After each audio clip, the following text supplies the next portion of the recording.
오소서 성령님, 나는 마지막 날에 그들을 다시 살릴 것이다. 안녕하세요. 오늘 제일 독서는 어제 스테파노의 박해 이후에 벌어진 일에 대해서 설명하고 있습니다. 박해가 일어나게 되자 어떤 일이 벌어지는가? 그날부터 예루살렘 교회는 큰 박해를 받기 시작하였다. 그리하여 사도들 말고는 모두 유다와 사마리아 지방으로 흩어졌다. 박해 때문에 사람들이 흩어지게 되어서 하나님을 믿는 사람들, 예수님을 믿는 사람들이 줄어드는 것처럼 생각될지 모르겠지만 이 흩어짐을 통해서 더더욱 많은 지역에 복음 선포가 활발하게 이루어지는 일들이 역설적으로 생겨나게 됩니다. 이런 모습을 통해서 성경은 무엇을 이야기하고 싶은가? 하나님의 구원 의지는 인간이 가지고 있는 그 어떤 힘으로도 막을 수 없다라는 게 오늘 제1독서가 우리에게 이야기하고 있는 메시지죠. 인간이 저지르는 죄, 박해, 잔인함, 그 어떤 것으로도 하나님의 구원 의지를 막을 수 없고, 하나님께서는 여전히 우리를 살리기 위해 중단 없이 계속해서 당신의 구원 계획을 이루어 나가고 계시는 분이시다. 이게 바로 오늘 제1독서가 고백하고 있는 내용입니다. 이 하나님의 엄청나고 그 어떤 것으로도 중단할 수 없고 막을 수 없는 구원 의지가 어디에 담겨져서 우리에게 다가오는가? 오늘 복음이 우리에게 알려주죠. 바로 생명의 빵 안에 담겨져 있다라는 게 오늘 복음의 메시지입니다. 나는 내 뜻이 아니라 나를 보내신 분의 뜻을 실천하려고 내려왔기 때문이다. 나를 보내신 분의 뜻은 그분께서 나에게 주신 사람을 하나도 잃지 않고 마지막 날에 다시 살리는 것이다. 바로 이 아버지 하느님의 뜻, 1독서에서 고백되고 있고, 또 하느님의 구원, 의지, 이게 바로 우리가 미사 때마다 받게 되는 생명의 빵 안에 고스란히 담겨져 있다라는 것을 알 수 있습니다. 마지막 날에 그들을 다시 살릴 것이다. 마지막 날에 다시 살리는 것이다.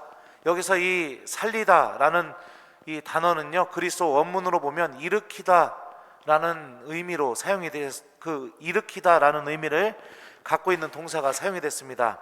이게 무엇을 의미하는가? 바로 예수님의 부활을 묘사할 때 사용됐던 단어거든요. 그러니까 생명의 빵 안에 담겨져 있는 또 다른 힘은 무엇이냐? 예수님에게서 일어났던 똑같은 일이 그 생명의 빵을 받아먹는 모든 사람에게도 똑같이 일어나게 될 것이다. 그것은 죽음에서 다시 생명으로 일으키는 하느님의 부활의 신비죠. 그 신비가 생명의 빵 안에도 그대로 담겨져 있다라고 오늘 복음은 우리에게 알려줍니다. 우리가 생명의 빵을 미사 때마다 받아 모시고 있습니다. 그리고 이 빵은 예수님의 말씀처럼 하늘에서 내려오는 살아있는 빵입니다. 그리고 이 빵은 독서자들과 신부님들의 입을 통해서 말씀의 빵으로도 주어지게 되고, 또 영성체를 통해서 성체의 빵으로도 주어지게 됩니다. 그리고 말씀을 듣고 성체를 받아 모시는 모든 이들은 이 세상 그 어떤 힘으로도 막을 수 없는 하나님 구원 의지의 주인공들이 되며, 또 예수님을 죽음에서 일으켜 세웠던 하나님 부활의 신비의 주인공도 함께 된다는 것을 오늘 말씀이 우리에게 알려줍니다. 주님께서는 예수님에게 하셨던 일을 똑같이 여러분들에게도 하실 것입니다. 그리고 주님께서는 예수님을 일으키셨던 것처럼 여러분들도 똑같이 일으키실 것입니다. 그 어떤 힘으로도 여러분들을 하느님과 단절되지 못하게, 하느님의 이 엄청난 구원 의지를 막을 수 없다라는 것도 이 생명의 빵을 모시는 우리 모두에게 체험시켜 주시고 보여주실 것입니다. 그런데 이 빵 안에 담겨져 있는 하느님의 신비를 체험하기 위해서는 우리에게 필요한 행동이 있습니다. 오늘 복음에서 제일 많이 사용된 동사가 무엇이냐? 바로 오다입니다. 오다. 나에게 오는 사람은 35절이죠. 아버지께서 나에게 주시는 사람은 모두 나에게 올 것이고 37절입니다. 나에게 오는 사람을 나는 물리치지 않을 것이다. 37절. 이렇게 계속해서 오다라는 단어가 사용되고 있죠. 그러니까 정말로 중요한 게 무엇이냐? 이 빵을 얻기 위해서 다가가야 하는 나의 선택이 필요하다는 겁니다. 제가 수많은 냉담자들 만나면서요, 느끼는 게 무엇이냐? 그들은 믿음이 있다고 고백하고 언젠가 성당에 갈 것이라고 이야기합니다. 하지만 지금 이 순간 하나님께 다가가는 걸 선택하지 않죠. 결코 선택하지 않습니다. 물론 나중에 바뀔 수 있을지 모르겠습니다. 내가 하나님께 다가가는 행동이 없다면 하나님의 엄청난 구원 의지와 또 우리를 죽음에서 일으키려는 하나님의 이 계획도 나에게 이루어질 수가 없습니다. 예수님께서는 오늘 복음에서 분명히 얘기하셨습니다. 나에게 오는 사람에게만, 그 다음에 모두 나에게 오는 사람에게만 당신은 그런 사람들을 물리치지 않으실 것이고 그런 사람들에게 이 생명의 빵 안에 담겨져 있는 신비를 주실 것이다 라고 이렇게 말씀하고 있죠. 마음을 열고 우리가 하나님께 다가가는 게 필요합니다. 어떤 상황에서도 내가 하나님께 다가가는 것을 중단해서는 안 됩니다.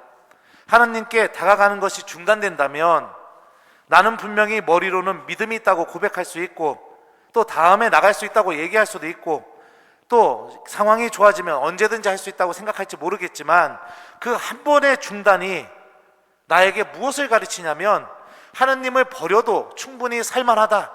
하나님이 없어도 충분히 살만하다. 하나님께서 주시는 영적인 생명보다는 내 관심과 취미, 물질, 내 욕심이 주는 그런 생명이 나에게 더 매혹적이고 더 가치 있다라는 것을 내 안에 가르치기 시작합니다. 그렇게 해서 결국에는 생명의 빵인 예수님이 내 눈앞에 있어도 그 빵을 선택하지 않게 되죠. 요한복음 6장 마지막 부분 보십시오. 이 말씀은 듣기가 거북하다. 다 떠나잖아요. 예수님이 당신 자신이 얼마나 우리를 구원하시려고 하는지 그 마음을 담아서 생명의 빵 안에 담겨져 있는 신비를 계속해서 유다인들에게, 당신 제자들에게 설명하지만 다 떠나잖아요. 관심이 없기 때문에 그렇습니다. 하나님께 다가감을 선택하지 않는 그 방법을 통해서 하나님이 없어도 충분히 살 수 있다라는 것을 배웠기 때문에 그렇습니다. 마음을 열고 하나님께 다가가는 게 필요합니다. 그리고 말씀을 듣고 그 말씀 안에 담겨져 있는 하나님의 마음을 헤아리고 또 성체를 바라보며 성체 안에 담겨져 있는 하나님의 현존을 체험하고 그러면서 살아가는 삶이 우리에게 구원을 가져다주는 삶입니다. 다른 데는 하나님의 구원 계획이 담겨 있지 않습니다. 말씀과 성체 그리고 우리들의 다가감, 이 놀라운 세 가지를 통해서 하나님께서는 우리들을 구원하십니다. 미사 때마다 여러분들 마음을 열고 진심으로 하나님께 다가가는 신앙인이 되십시오. 그리고 그분의 말씀을 간직하고 성체를 받아 모실 때마다 하나님의 말씀을 반드시 기억하고 주님, 신부님이 그리스도의 몸 하면 아멘 하면서 주님 오늘 이 말씀이 저에게 이루어지길 바랍니다, 믿습니다 라는 그 믿음과 함께 성체를 영하시고 그리고 기도하십시오. 그래야 생명의 빵 안에 담겨져 있는 하나님의 영적인 계획과 생명과 구원 의지를 우리가 성체 안에서 체험할 수 있게 될 것입니다. 여러분들은 하나님께 다가오는 삶을 선택한 아주 좋은 몫을 차지한 사람들입니다. 오늘 복음에 나오는 하나님께서 예수님께 맡겨준 사람들이고 또 예수님께 다가오는 사람들입니다. 이 좋은 몫을 끝까지 잃어버리지 않았으면 좋겠습니다. 주님께서도 마지막 날에 여러분들 모두를 다시 살리실 것이고 여러분들 하나하나를 그 어떤 잘못이 있다 하더라도 절대로 내치지 않으실 것입니다. 이게 생명의 빵 안에 담겨져 있는 하느님의 약속입니다. 이 약속의 힘을 믿는 우리 교우들이 되길 바랍니다. 숙제 주겠습니다. 오늘 하루 생명의 빵 안에 담겨져 있는 이 하느님의 마음을 잘 기억하면서 여러분들 말씀과 성체 안에 점점 조금이라도 내가 자주 다가갈 수 있도록 노력하는 오늘 하루가 되었으면 좋겠습니다. 말씀을 기억하는 것도 생명의 빵 안에 다가가는 것이고요, 성체조배를 하는 것도 생명의 빵에게 내가 다가가는 것입니다. 오늘 하루 말씀과 성체에 내가 자주 다가가려고 노력하는 하루가 되길 바랍니다. 나는 마지막 날에 그들을 다시 살릴 것이다. 아멘.